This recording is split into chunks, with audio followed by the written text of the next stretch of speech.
బట్టతలతో వరి అవుతున్నారా? Don't worry. Keha skin and hair clinic లో మోస్ట్ అడ్వాన్స్డ్ FUA టెక్నాలజీతో మీ బట్టతలకి శాశ్వత పరిష్కారం.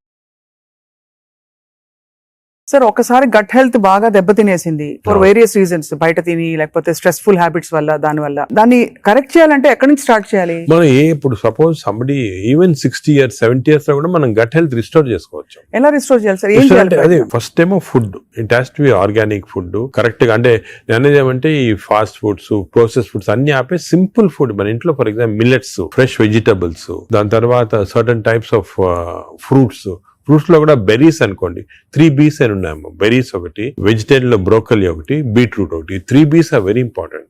బెర్రీస్ డైలీ ఒక కప్ ఆఫ్ బెర్రీస్ తింటే that itself will restore health. Great sir. Blueberry, berries, broccoli, beetroot, 3 B's అంటాం. ఆ 3 B's are very good food habits లో. Yogurt, మంచి యోగర్ట్ తింటాం, హెల్తీ యోగర్ట్ తింటాము. దాని తర్వాత నట్స్ లో కూడా అన్ని నట్స్ మంచిది కాదు. అది నట్స్ లో బెస్ట్ ఈజ్ వాల్నట్స్. అదే విధంగా సెకండ్ ఈజ్ ఆల్మండ్స్. ఇవి 2 ఆర్ గుడ్. పిస్తా అంత మంచిది కాదు, హై ఫ్యాట్ కదా సార్. హై ఫ్యాట్ పిస్తా. సేమ్ థింగ్ క్యాష్యూస్ కూడా సేమ్. అందులో నేతిలో వేయించి ప్రోటీన్ తిన్నాం అనుకోండి, అది again you're taking back. So అవి ఫ్రైడ్ క్యాష్యూస్ అవన్నీ కూడా అవాయిడ్ చేయాల్సింది. ఇలాగా హెల్తీ ఫుడ్ తోటి we can make lot of difference. Plus non vegetarian fish is very good. Fish తినే వాళ్ళకి ఫిష్ మంచిది. ఫిష్ కూడా అన్ఫార్చునేట్లీ ఈ మధ్యన కొంచెం ప్లాస్టిక్స్ వచ్చేస్తున్నాయి ఫిష్ లో. ఈ సీ లో ప్లాస్టిక్స్ వేసి రివర్స్ లో వాళ్ళకి మైక్రో ప్లాస్టిక్స్.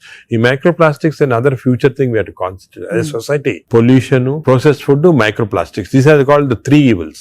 ఈ 3 evils వల్ల మనం అన్ఫార్చునేట్లీ ఎంత హెల్త్ మెయింటైన్ చేయాలంటే కూడా మన society is not giving us the opportunity. అంటే బయటకు వెళ్తే సార్, ఇవాళ హైదరాబాద్ లో ఎన్ని రెస్టారెంట్స్ ఉన్నాయి సార్, ఇంకా అపిటైట్ ఉంది.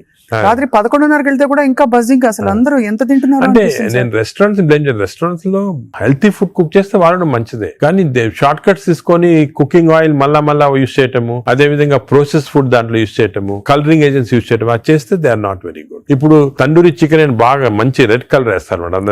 That is not again good. It's bad for health.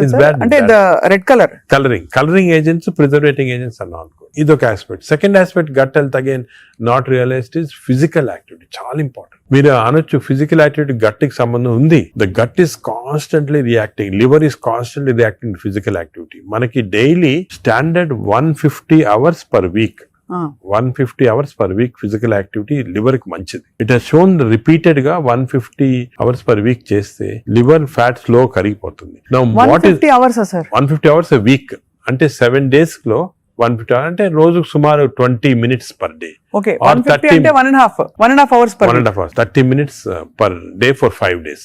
Okay, 30 into 5 150 minutes అయితే 150 minutes per week కి సరిపోతుంది. అండ్ డైలీ చేయకపోవచ్చు. కొంతమంది వీక్ లో 2 సార్లు 3 సార్లు అలా చేయగలుగుతారు. టోటల్ క్వాంటిటీ ఇంత ఉండాలి, 150 hours. ఇది మోడరేట్ ఎక్సర్సైజ్. అగైన్ చాలా మంది మేము ఎక్సర్సైజ్ అంటాం, ఇంట్లో తిరుగుతుంటాం, రోజంతా ఇంట్లో తిరుగుతుంటాం, ఇక్కడక్కడ పనులు చేసుకుంటా ఉంటాం, లేకపోతే మా ఆఫీస్ లో. అది కూడా that is not correct. Exercise అంటే మనం కరెక్ట్ గా ½ an hour you have to do moderate exercise. Moderate అంటే ఏమి? వాకింగ్ కానీ, రన్నింగ్, ఏదన్నా. మోడరేట్ అంటే మనం ఎక్సర్సైజ్ చేసినప్పుడు మాట్లాడుతుంటే మాట్లాడగలుగుతాం, కానీ వీ కెనాట్ సింగ్. అవును, పాట పాడలేము, మాట్లాడగలుగుతాం. That is moderate exercise. అంటే we can carry on a conversation with somebody. ఆయాసపడుతూ కొంచెం క్యారీ చేయొచ్చు. మనం బాగా విగ్రెస్ అయితే మాట్లాడలేము, that is vigorous exercise. But మన if you're able to sing in doing exercise, that means it's not moderate. So మనం ఈజీగా టెస్ట్ చేసుకోవచ్చు. ఒకరొకరిలో వేరేగా ఉంటుంది. జనరల్ గా heart rate we say get to 50 to 70% అంటాం. అంటే 150 హార్ట్ బీట్ లాగా తెచ్చుకోవాలి. ఎందుకంటే మోడరేట్ ఎక్సర్సైజ్ చేసినప్పుడు మన హార్ట్ ఇంక్రీజ్ అయ్యే రేటు, సర్క్యులేషన్ ఇంక్రీజ్ అవుతుంది, లివర్ లో ఉన్న టాక్సిన్స్ అన్ని బయటకు వస్తాయి, బ్రెయిన్ సర్క్యులేషన్ ఇంప్రూవ్ అవుతుంది, హార్ట్ లో collateral. That's why we're emphasizing on this moderate exercise. ఏదో క్యాజువల్ గా పొద్దున ఒక 5 మంది ఫ్రెండ్స్ ఒక గంట సేపు నడిచామని, ఒక 2 kilometers నడిస్తే దట్స్ నాట్ మోడరేట్ ఎక్సర్సైజ్. అది రెగ్యులర్ గా కన్సిస్టెంట్ గా చేయాలి. బాడీ కన్సిస్టెంట్ గా moderate exercise. Clear definition moderate అనేది. Moderate exercise 150 hours a week చేస్తే డెఫినెట్ గా we prolong life by 5-6 years. In fact every 5 minutes of exercise కి you prolonging life by 7 minutes. 5 minutes చేస్తే 7 minutes prolong చేస్తాం life. Sir, ఈ context లో మీరు ఇంతమంది స్టార్స్ ని ట్రీట్ చేశారు. AIG లో చాలా మంది top most stars of the country ఇక్కడికి వచ్చారంటే మీ దగ్గరికి వస్తారు.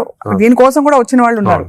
వాళ్ళలో మీరు నోటీస్ చేసిన హెల్దీ హ్యాబిట్స్ ఏంటి సార్? అమితాబ్ బచ్చన్ గారు చాలా మంది వచ్చారు కదా సార్. చాలా నేను నోటీస్ చేసానంటే, ఒకటి ఓల్డ్ స్టార్స్, కొత్త స్టార్స్. వాళ్ళని కూడా ఓల్డ్ స్టార్స్ కూడా చాలా మందిని ఐ టు ట్రీట్. అండ్ ఇప్పుడు కూడా కొంతమంది వస్తుంటారు. Old stars, new stars difference ఏమంటే, ఈ కొత్త generation they are very health conscious. కొంతవరకు ఓవర్ హెల్త్ కాన్షియస్ అనొచ్చు. చాలా మంది కొత్త జనరేషన్ అంటే మన రామ్ చరణ్ ఆ గ్రూప్ లో they are very health conscious. బాగా ఎక్సర్సైజ్ చేస్తున్నారు, డైట్ బాగా మెయింటైన్ చేస్తున్నారు, వాళ్ళకి హెల్త్ అడ్వైజర్స్ ఉన్నారు. కొన్నిసార్లు కొంతమంది ఓవర్ వెళ్ళిపోతారు, అంటే మరి టూ మచ్ ఆఫ్ ఎక్కువ ప్రోటీన్ కూడా మంచిది కాదు. నార్మల్ గా 1 gram per KG body weight అంటాము, కొంతమంది 2-3 grams. Now there is a fashion 3 grams per KG body, అది మంచిది కాదు. కిడ్నీ పైన ఎఫెక్ట్ జనరల్ గా మంచిది కాదు. కరెక్ట్ ప్రోటీన్ తీసుకోవాలా. ఈ కొత్త స్టార్స్ ఏమైనా they are going very balanced. వాళ్ళ ఎక్సర్సైజ్ ప్యాటర్న్ గానీ డయట్ గానీ, అంటే they are conscious that there should look good for people to see them అని చాలా బాగా చేస్తారు. In fact they are the healthiest people. They are very restricted in their alcohol intake గానీ, దాంట్లో కూడా చాలా రిస్ట్రిక్టెడ్ గా చాలా కేర్ఫుల్ గా వెళ్తున్నారు. పూర్వకాలం అంత ఉండేది కాదు, కొంతమంది ఎక్స్ట్రీమ్స్ కి వెళ్ళిపోయేవాళ్ళు ఇంట్లో, అండ్ వాళ్ళు పెద్ద ఎక్సర్సైజ్ అది ఉండేది కాదంతా. బట్ ఇప్పుడైతే డెఫినెట్ చేంజ్ ఉంది. The present generation of stars are very health conscious. They are maintaining, almost అందరూ అదే అనుకోవచ్చు, దే ఆర్ మెయింటైనింగ్. అది లేకపోతే they won't stay long in the industry. Sir, external supplements, vitamin supplements అన్ని అవి observe అవుతాయా? External supplement లో చాలా కాంట్రవర్సీస్ ఉన్నాయమ్మా. కొన్ని మంచి సప్లిమెంట్స్, కొన్ని కాంట్రవర్షియల్ సప్లిమెంట్స్, కానీ హార్మ్ఫుల్ సప్లిమెంట్స్ అనేది తీసుకోకూడదు. చాలా వరకు ఈ supplements, for example B complex అనుకోండి, vitamin D to some extent people తీసుకున్నా దానివల్ల హార్మ్ లేదు, కానీ కొంతవరకు బెనిఫిట్ ఉండొచ్చు. ఫర్ ఎగ్జాంపుల్ ఇయర్లీ మీరు 3 times a year ఒక 2 months వైటమిన్ డి తీసుకున్నారనుకోండి, సండే అలాగా, దట్ ఇస్ ఓకే. ఎందుకంటే మన అందరిలో వైటమిన్ డిఫిషియన్సీ ఉంటుంది. అదే B12 ఫోలిక్ యాసిడ్, ఈ రెండు కూడా డిఫిషియన్సీ, ఎస్పెషల్లీ వెజిటేరియన్ లో B12 ఫోలిక్ యాసిడ్ రెండు డిఫిషియన్సీ ఉంటుంది. అది తీసుకున్నా హార్మ్ ఏం లేదు. ఒకవేళ అది ఎక్సెస్ అయినా కూడా యూరిన్ లో పాస్ అయిపోతుంది.